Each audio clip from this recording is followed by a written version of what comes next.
বর্তমান যুগে যে সমস্ত মানুষের প্রচুর টাকা আছে, সম্পত্তি আছে, গাড়ি বাড়ি আছে, তাদেরকে সমাজের মানুষেরা খুব চেনে, তাদের খুব পরিচিতি আছে।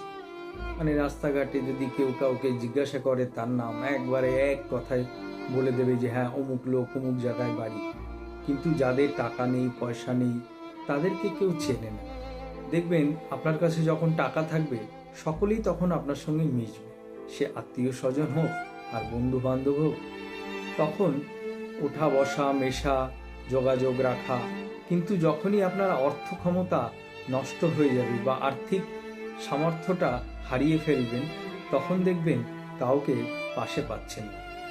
মানে আপনার যদি কোনো সমস্যা থাকে, কোনো কাউকে যদি বলতে যান, কোনো আত্মীয়কে বা কোনো বন্ধু বান্ধবকে, সে বলার আগে আপনাকে তার সমস্ত সমস্যা আপনার সামনে তুলে ধরবে। এবং অনেক সময় দেখা যায় যে ফোনে বলছেন, হ্যাঁ, ফোন হয়তো তুললো না, তুলে হয়তো বললো আমি এখন খুব ব্যস্ত আছি, একটু পরে করছি, বলে আর করবে না, অর্থাৎ আপনাকে অবহেলা করবে। তো বর্তমানে সবচাইতে বেশি শক্তিশালী হচ্ছে অর্থ। তো এই অর্থ যারা আমরা রোজগার করি, যে যেমন ক্ষমতা অনুযায়ী রোজগার করি, যার যেমন ক্ষমতা সেই তেমনভাবেই রোজগার করি। কোনো রকম প্রতারণা না করে সৎভাবে রোজগার করে জীবনযাপন করাটাই ঠিক, এবং প্রচুর অর্থের মালিক না হওয়াটাই ভালো। এবং যতটা প্রয়োজন জীবন ধারণের জন্য, সাধারণভাবে জীবন পরিচালনার জন্য, সেই রকম অর্থ রোজগার করে জীবন চালানো উচিত এবং তাতেই খুশি থাকা উচিত। এবং কারোর উপর ভরসা বিশ্বাস না করাটাই ভালো। কারণ অর্থ থাকলে যারা মেশে আর অর্থ না থাকলে যারা মেশে না, তাদেরকে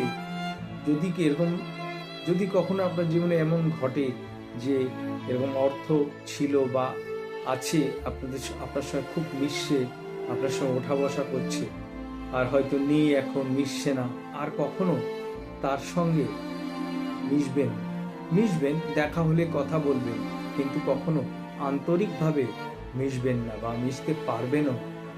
আর মিশলে আবার ঠকবেন। কারণ এই ধরনের মানুষরা সময় সুযোগ সন্ধানী, এবং সুযোগ বুঝে আপনার থেকে সুবিধা নেবে, নিয়ে আবার সরে পড়বে। তাই নিজেদের উপর ভরসা বিশ্বাস রেখে চলা উচিত। এবং এই অর্থর পেছনে মানে যতটা প্রয়োজন ততটাই রোজগার করা আমার মনে হয় উচিত। কিন্তু অনেকের ধারণা যে তাহলে কম পয়সা রোজগার করব যদি সুযোগ থাকে। না, রোজগার বেশি করুন। যদি আপনার কাছে সুযোগ আসে, আপনি প্রচুর টাকা রোজগার করুন না, অসুবিধা কোথায়? কিন্তু মানুষের জন্য কিছু করুন, সমাজের জন্য কিছু করুন, বিশেষ করে গরিব মানুষের জন্য করুন, বিশেষ করে পশু পাখিদের জন্য করুন। দেখবেন আপনি ঠকবেন না, আপনাকে তারা আশীর্বাদ করবে। এবং যা করবে ঈশ্বরের উপর ভরসা বিশ্বাস করে সৎভাবে করবেন। আজকাল অর্থ রোজগার করাটা একটা আর্ট। মানে বিভিন্ন রকমের চালাকি ইত্যাদি করে বা মানুষকে ঠকিয়ে অর্থ রোজগার করে নিজেকে ভালো রাখার চেষ্টা করছে। সেটা করবেন না। সৎভাবে জীবনযাপন করুন, দেখবেন সুখে শান্তিতে রাত্রে ঘুমাতে পারবেন, সংসারে শান্তি পাবেন।